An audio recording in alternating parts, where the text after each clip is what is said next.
tinatamaan ka ng batilyo, makikita mo si Tweety pa sa ko. Alam niya sir ha, Solvo yan. pilit na camera mo.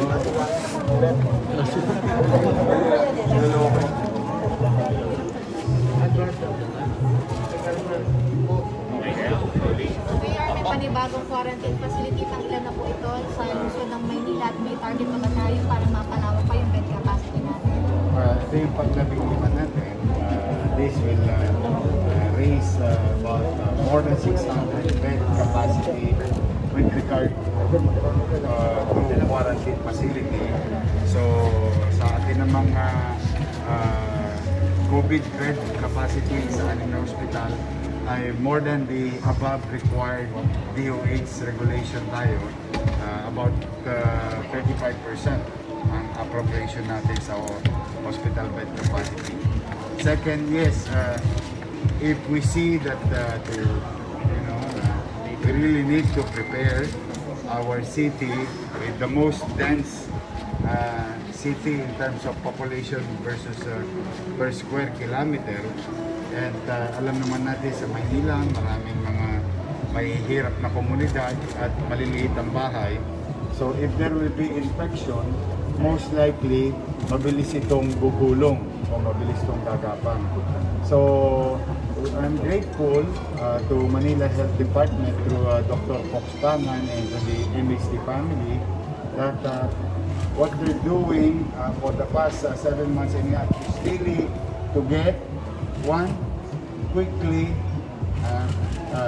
find those people who are infected.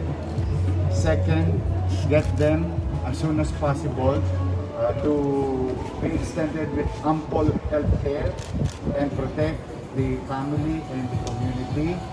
Then build habitable, comfortable quarantine facility. And this quarantine facility, modesty aside, through the help of Secretary Villar and Engineer Makod, makikita mo, ito, hindi naman sa pang world class yung sa PLM, no? mas defined.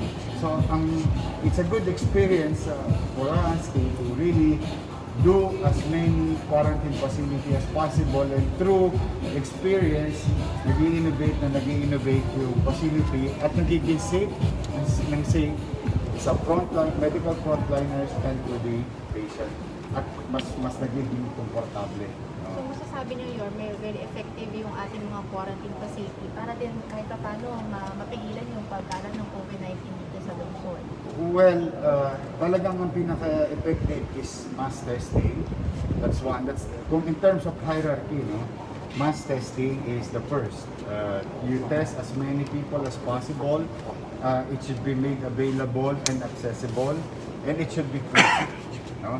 Second, after testing, the least or the very, kumbaga, susunod na pinakamahalagang dapat gawin ay yung ilagak sila sa isang lugar na mapapangalagaan sila at mabibigyan ng tamang atensyon ng mga medical professionals at maiiwas kagad yung infection or unnecessary infection sa una, sa pamilya, pangalawa, sa komunidad, pangatlo, sa workplace. So, if yun ay ma-perfect, yung loop na yun, so chances are, yes, it may be effective na masuppress yung numbers. Pero Yorme, may binanggit kasi yung DOH na minsan, yung mga patients reluctant na manatili sa quarantine facilities dahil siguro sa takot or ayaw talaga. Pero kayo po sa local government unit, paano nyo sila may himog na magstay kayo sa quarantine facility natin? One, hinihikayat natin sila, lalo na kung ang bahay mo just metro quadrados lang. Tapos you're about 7, a family of 7, family of 5. You're the only one infected. So chances are, katulad ng panawagan ko, pag malasakitan ninyo ang inyong sarili, parang yan ang pinagmalasakitan ng inyong mga pamilya sa kani-kaniyang tahanan. That's one. Two, we will implement the law. Whether you like it or not, we will put you in the right place. But hindi humihinto ron. Yung place naman, as you saw, ginagawa namin siya komportable. Second, we have medical professionals. Third, libre chicha. Dito, para kang staycation dito, may nyangga ka. Tapos, kamisa-misa, may internet ka pa. Tapos, may bago pa kami ginawa. Modesty aside, no? Recently, we found out, in line with the same, almost the same logic of your question, meron talaga silang pangamba magpa-test kasi breadwinner sila. Tama naman. Pag-iisipin mo, just come to think of it. Paano na ngayon nagbubukas ang ekonomiya? Paano na ngayon nagtatrabaho na ako? Ngayon pa lang ako magtatrabaho after 6 months, after 5 months. Ala pa akong panchicha, tosgas na naman ako sa test. Pag nag-positive ako, tonggoods ang pamilya ko, 14 na araw. Then, modesty aside, your city government, those who were submitted under our mass swab testing. So, dalawa kasi ang testing natin, ano? Yung isa, for probable and asymptomatic. Yun yung isang laboratory natin sa Gene Expert sa Santa Ana. Yung recent na tinayo natin about 2 weeks ago, yun yung ginagamit nating free pa rin. Yung Gene Expert free, itong mass testing free, swab testing. Lahat ng napaloob dito, which in this case, mga empleyado, e-trike driver, jeepney driver, tricycle driver, mga bus driver, vendor, o sila, kung na sila mag-agam-agam para magutom yung pamilya nila. With the suggestion of Dr. Fox Pangan the other night, and we, Hani Lacuna and I, came up immediately and addressed the concern. We are now providing a 14-day minimum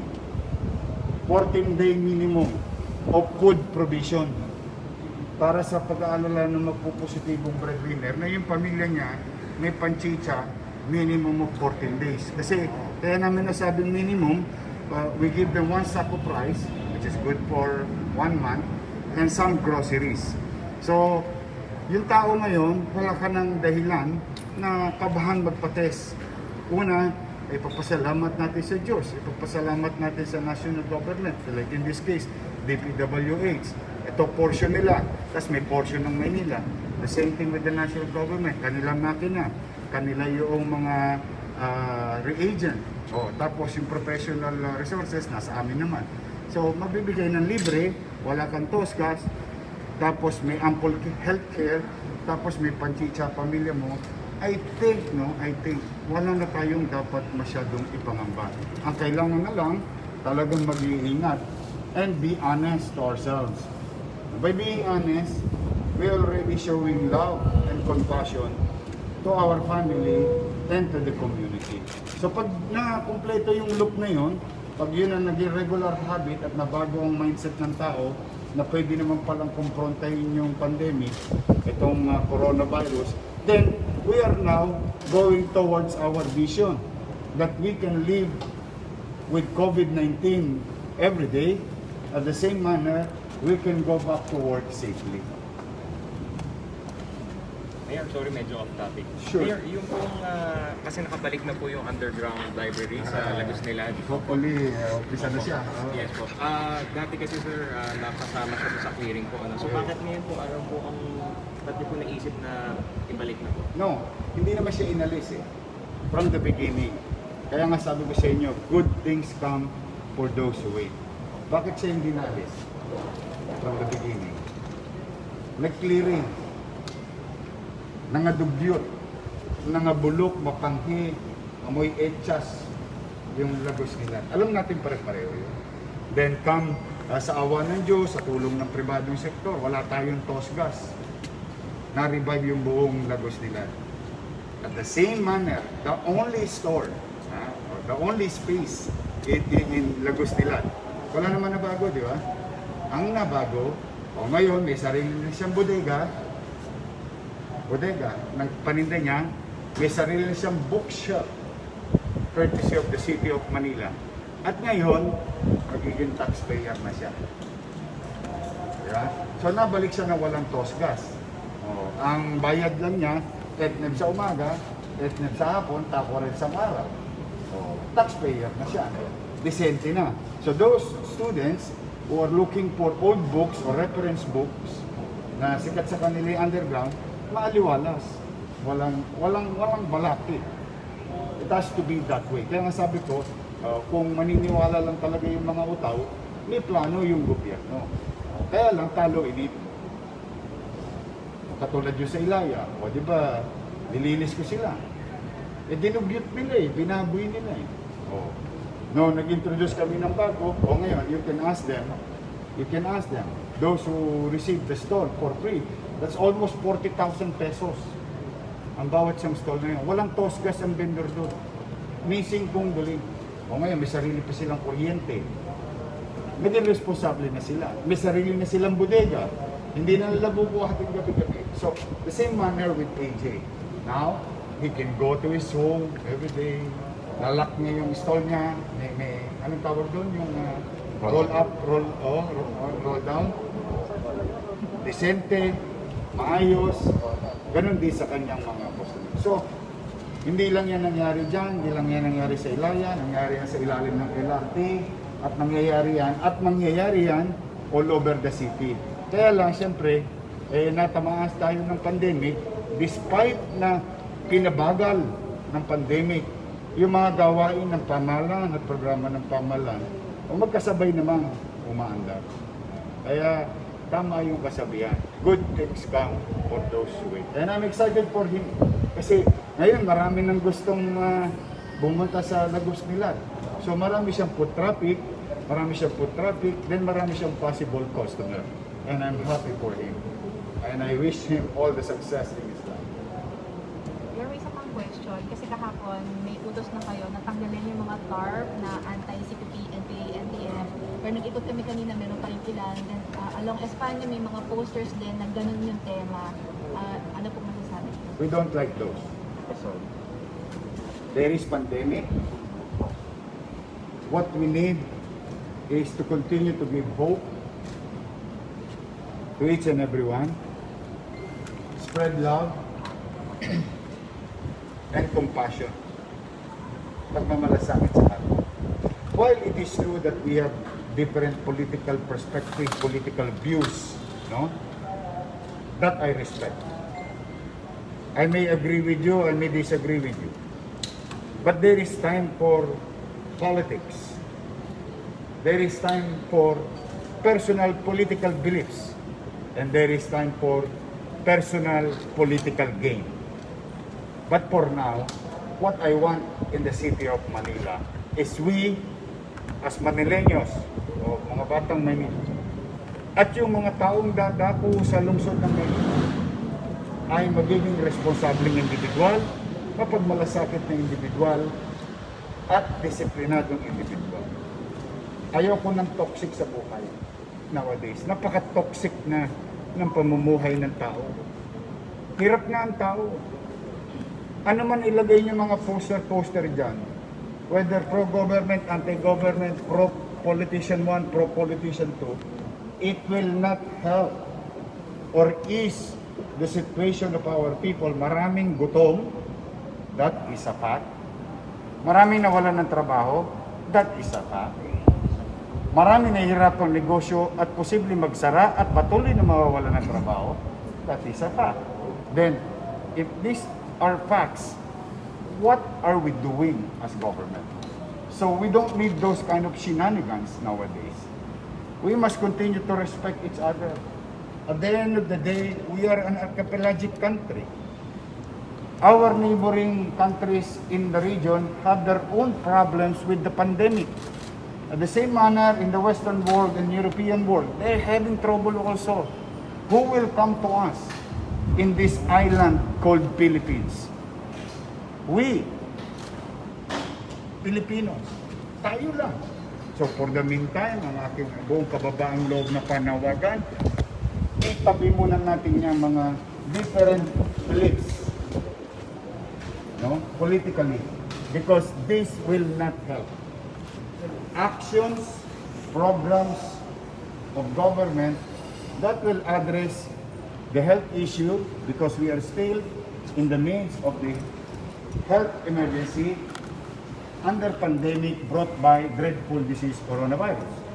Then we are now feeling the effect economically of this pandemic and it affects people's lives. And that must be addressed. So, huwag nyo na ilagay yan dito sa Maynila, uubusin kayo. Whether pro-government kayo, anti-government kayo, aalisin ko yan. I don't like shenanigans in our city. There's so much toxicity already in the hearts and minds of our people. Nalilito na ang utaw. Hindi na malaman ng tao. There's so much animosities among politicians, among political leaders, groups, and beliefs. So I think, ang sa akin lang, pwede ba time out muna?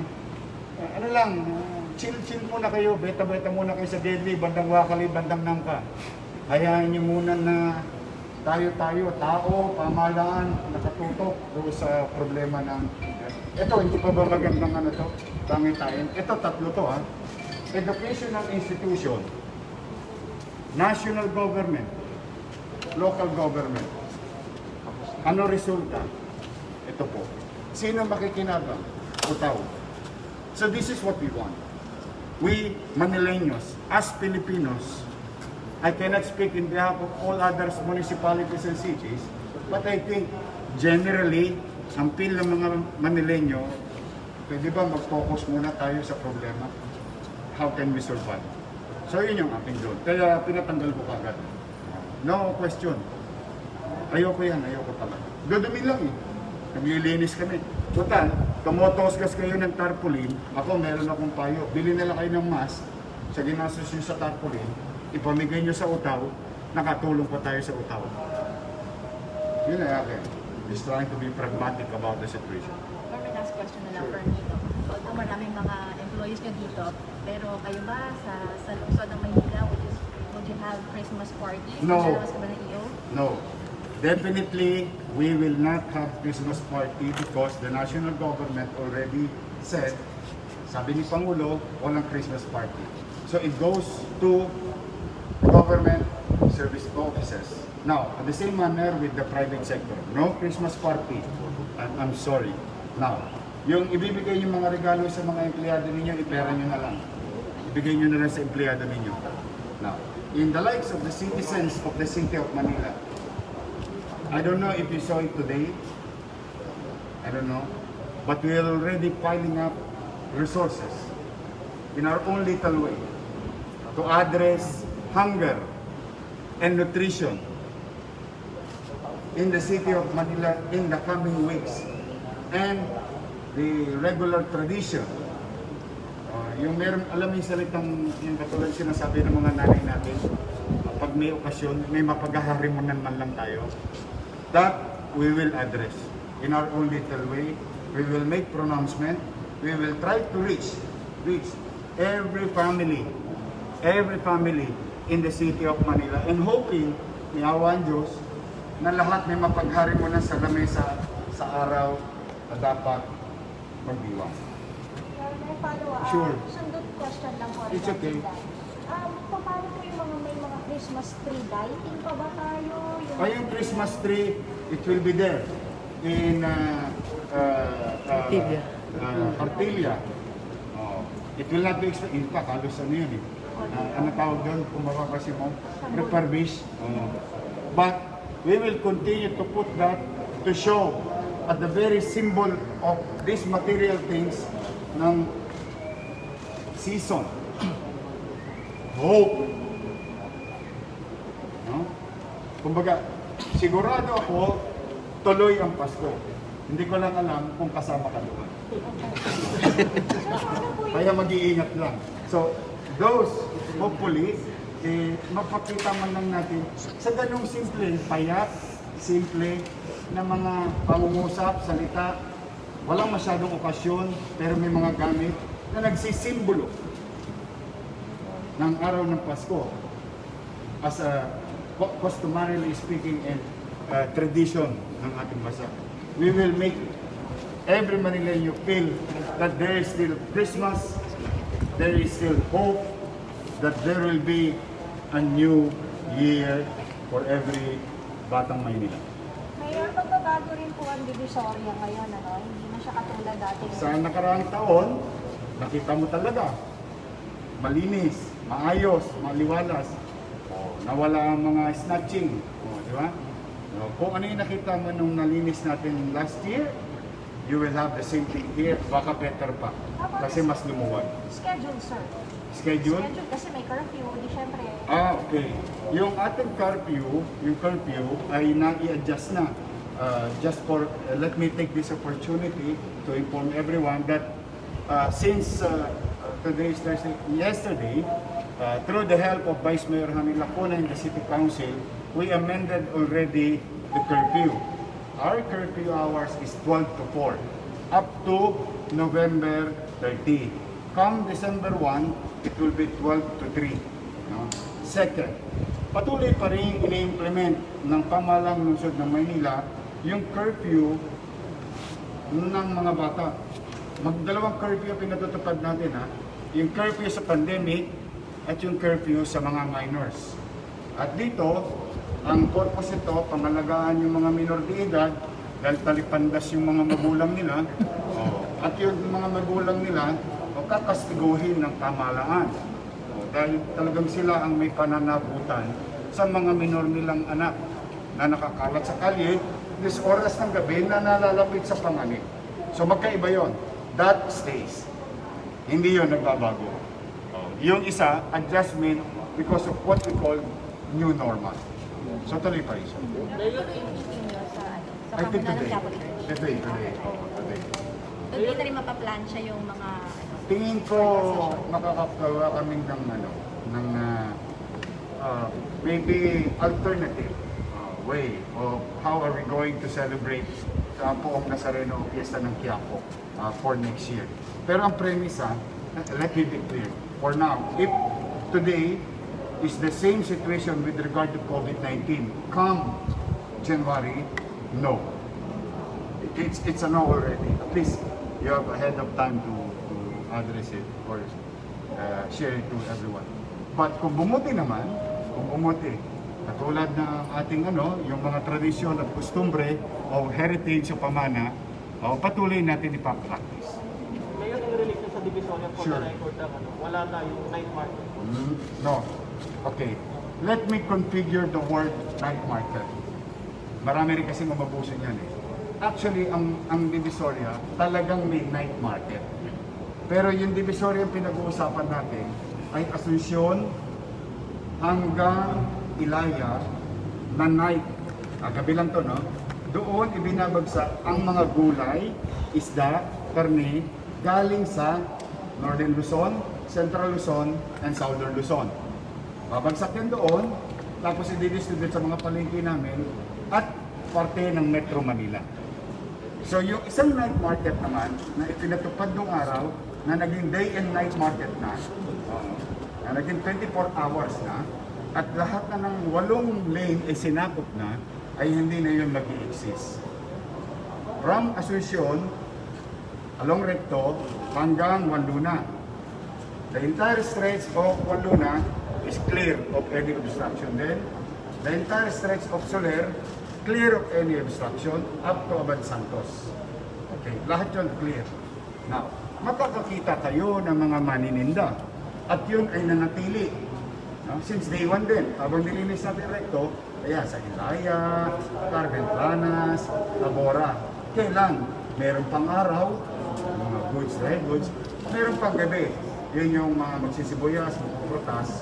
Doon din sa nasabing area hanggang Elcano, hanggang Santo Cristo. So, yung mga perpendicular road, no, natitindahan pa rin yun ng mga tagalungsod ng Maynila. Pero yung mga main road, kung saan merong sasakyan o biyahe ng sasakyan o public utility vehicles, ay non-negotiable, like the way in Blumentritt, like the way in Pedro Hill, in Paz, Paco, no, at saka sa ating Carriedo, at saka yung Plaza Miranda Square. Yung Plaza Miranda Square. Yung Ledgi, nakapagana buhay yung mga mahihirap natin kababayan. Pero yung plaza, non-negotiable. Ayun, panghuli na lang sa akin Sure. po. Nalit lang po kasi ewan ko matanong na. May update na ba tayo? Ilan na yung nag-positive sa pre-testing natin? Sa 200 plus out of 5,000. nakaka-open. Ano po yung balak sa kanila ng mga Manila LGU? Well, una, nilagay natin sila sa quarantine, tapos may bago tayong ginawa, as I have said, we extended assistance. We assure those employees who will turn positive that their family ay may makakain minimum of 14 days. Hindi marangya, pero hindi magugutom. And we implemented that immediately. In fact, that was 2 days ago. Fox and I and Honey in a room. When we saw the concept and yung konting agam-agam, immediately that same night, Friday. No, Friday yata yun. No, tama, the other day. Nilabas kagad namin nung gabi. Saka matutuwa ka naman. Pero nga kami sa kwento, yung tatay, tinawagan yung anak, nasa quarantine. Sabi niya, anak, huwag ka na mag-alala. Patala na ang pamahalaan ng ano. Talaga may concern na ka talaga kasi breadwinner eh. So we'll try to extend. So sabi ko nga sa inyo, we'll do our best, kapin namin hanggat kaya namin nakapin. Pag hindi naman namin kaya, magsasabi naman kami na tapusin. Mayor, last po. Benefit lang po ng mga nalate regarding this quarantine facility. 66 bed capacity. So more or less about 600 na. Marami-rami. Tapos 32% ang COVID hospital COVID bed natin occupancy and 64% ang occupancy natin sa quarantine facility. So very important yun. Okay. Thank you, sir.